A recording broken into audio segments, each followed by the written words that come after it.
Okay.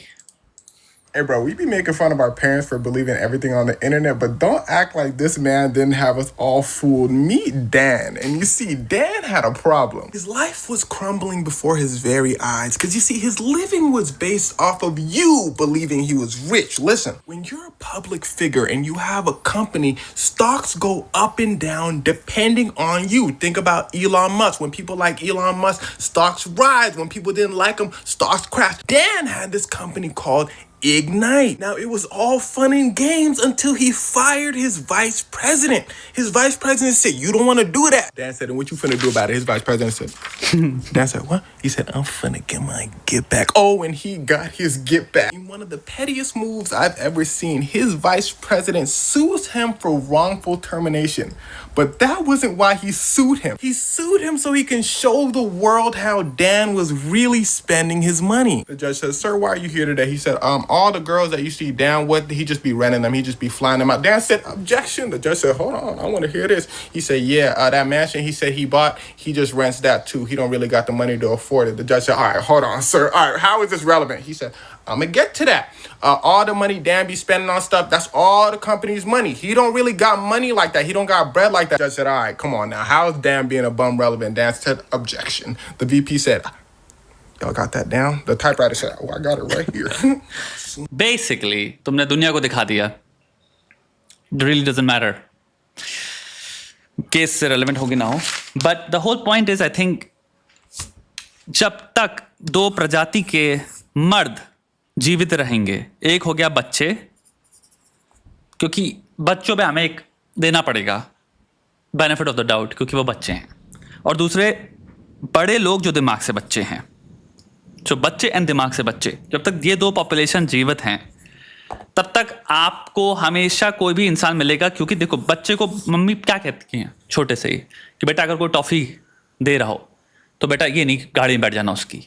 इतनी basic छोटी बातें क्यों बताई जाती हैं? क्योंकि भाई बच्चा, आप उसका दिमाग मैनिपुलेट कर सकते हो, आप किसी तरह का रिवॉर्ड या कुछ भी दिखा के उसको बेवकूफ़ बना सकते हो. इसलिए बच्चों के हाथ में पैसा नहीं दिया जाता बहुत ज़्यादा. इसलिए आप कभी 15 साल के बच्चे को 1 लाख या 50,000 की सैलरी नहीं दोगे, क्योंकि वो सब उड़ा देगा और पता नहीं किन चीज़ों पर उड़ाएगा वो देख के भी आपको मज़ा आ जाएगा. बट पॉइंट ये है, क्योंकि बच्चे बच्चे होते हैं, बच्चे काफ़ी हद तक फैसिनेशन में डील करते हैं, इनकी इंपल्सिविटी बहुत ज़्यादा हाई होती है, इमोशन रेगुलेशन अभी इतना स्ट्रांग नहीं होता, लॉजिकल थिंकिंग अभी इतनी स्ट्रांग नहीं होती, फ्यूचर ओरिएंटेशन इतनी स्ट्रांग नहीं होती, लॉन्ग टर्म प्लानिंग इतनी स्ट्रांग नहीं होती, डिसीजन मेकिंग अभी स्ट्रांग नहीं होती. यानी कि चीज़ों को बैठ के बहुत ही सारी सिमुलेशन से बैठ के ढंग से सोच समझ के अपने आप को पेशेंटली चीज़ों को रोक के, भयंकर बारिश हो रही है, चीज़ों को रोक के आराम से इत्मीनान से सोचना कि यार मेरे बेस्ट डिसीजन क्या होगा किसी सिचुएशन में, यह अभी उनके अंदर कैपेसिटी इतनी पूरी तरह से डेवलप नहीं होती. तो भाई उस बालक को 17, 16, 18 तुम बहुत ईजी होता है कन्विंस कराना कि ज़िंदगी ये है.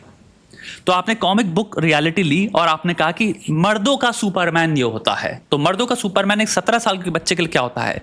मसल्स, लाइफस्टाइल, लड़कियां भयंकर अगल बगल, लड़कियां लड़कियां लड़कियां लड़कियां लड़कियां. क्योंकि भाई बच्चा अभी किस चीज़ से गुजर रहा है क्लियरली, अभी उसका जो लास्ट फेज था वो प्यूबर्टी था. 15 में जो है वो ऑलरेडी प्यूबर्टी के थ्रू गो थ्रू कर रहा है. 14 में जो है वो ऑलरेडी प्यूबर्टी के थ्रू गो थ्रू कर रहा है. 13 वाले की तो शायद अभी आई भी नहीं है प्यूबर्टी, या फिर आ चुकी है.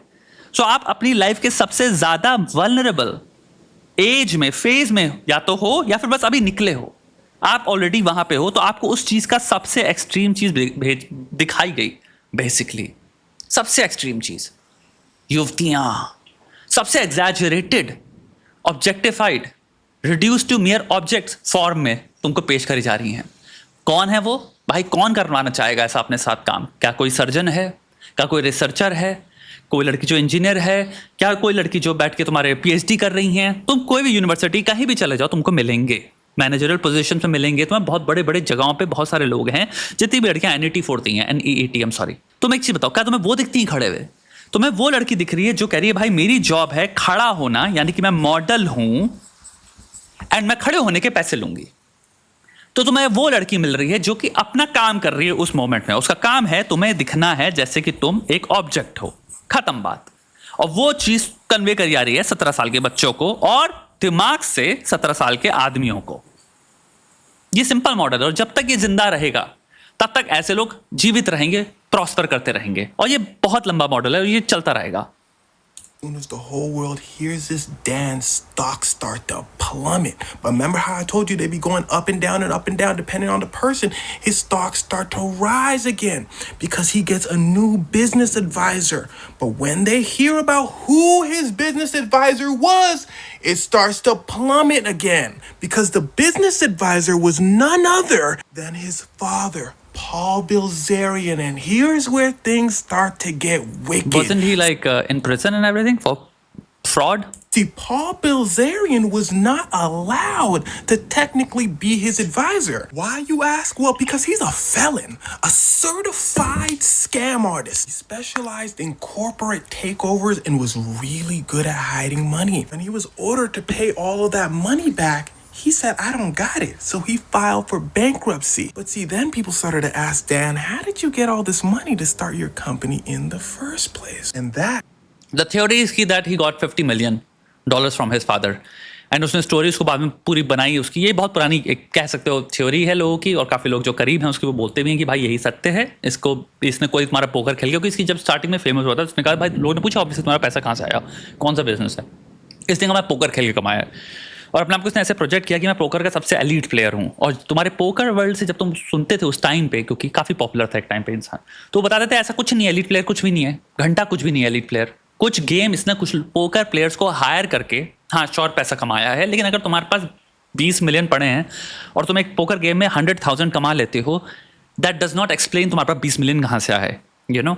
That goes to how Dan started being famous in the first place. He first came out as a professional poker player, making a huge splash because he was very extravagant. He claims to have won $50 million in a year. Poker player said, Cap, he said, prove it. They said that poker series you played in, you was 180th place. I seen you play. You not that good. It almost seemed like you just wanted people to know you played poker. He said, let me just stop you right there. I don't play against famous players, dummy. I play against billionaires on the low secretly, so you can't prove it. But coincidentally, he started making a big splash in the poker scene around when his trust fund was activated. He then starts his company, and then they find out the person who gave him all that money in the first place was helping him run his company in the background. And now the FBI gets involved because you see, part of his conviction was if your name and company come up in the same sentence, we finna get on your ass. Paul said, oh, I ain't going back to the pen. He said, I was just helping my son out for free because he was screwing up all his money. His son says, I'm not close to my dad. I don't even know him like that. The FBI says, oh, you must think we stupid. So a judge orders Dan's company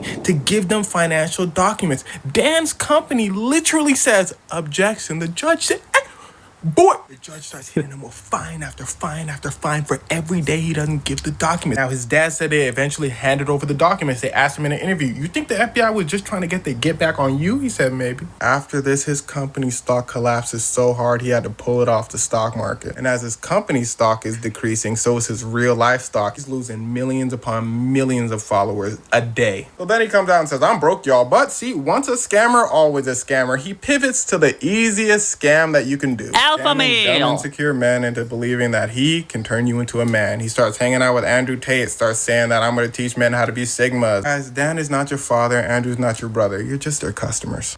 Damn. And now you can see मेरे recommendation में क्या आ रहा है. Ray William Johnson, Dr. Disrespect, Rengoku. मेरे खुद का video. Ray William Johnson. I don't know what that video is. I don't know what that... Oh, official trailer for Gladiator.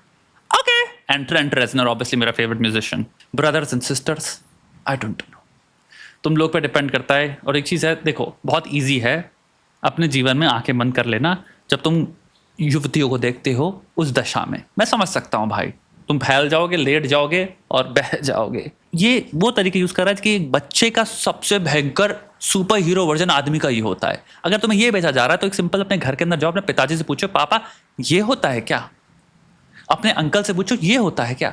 किसी भी अपने घर में अराउंड जो बड़े हैं आदमी ही जो हैं वो तुम्हें बता देंगे. क्योंकि मैं ये नहीं कह रहा हूँ कि पापा आप हीरो, उनसे पूछो पापा हीरो क्या होता है मर्दों में, एंड वो बहुत ऑनरेबल होगी. वो जो भी डेफिनेशन होगी उसमें बहुत विजडम होगा, समझदारी होगी, सेल्फ रिस्पेक्ट होगी, रिस्पेक्ट टुवर्ड विमेन होगी. कम्युनल फीलिंग्स होंगी। एक इंसान जो कम्युनल फीलिंग्स पे बिलीव करता है, यानी कि काइंडनेस, कंपैशन, डिस्ट्रक्टिव नहीं, डोमिनेट नहीं, एक हाईली इंडिविजुअल फीलिंग्स नहीं होंगी कि लोगों को हम लूजर कह रहे हैं। वो मर्द नहीं है, वो एक या तो साइकोपैथ है या फिर बहुत ही इनसिक्योर इंसान है। ये नहीं कह रहा हूं वो लूजर वर्ड का यूज नहीं करता, वो नहीं कह रहा हूं मैं, बट वो किसी को बुली नहीं कर रहा है। अपने आप को हमेशा एक सुपीरियोरिटी के क्लोक में अपने आप को लपेट के वो टेक ऑफ नहीं कर रहा भाई। वो अपने आप को हमेशा आसमान में ऊपर उड़ा के दिखाने में कि भाई मैं पता नहीं कितना महान हूं और मैं कितना खतरनाक हूं, मैं कितना तेज हूं, मेरे को जिंदगी में सम टोटल एक्सपीरियंस है हर चीज का। तुम कुछ नहीं हो, सत्य यही है, तुम कुछ नहीं हो।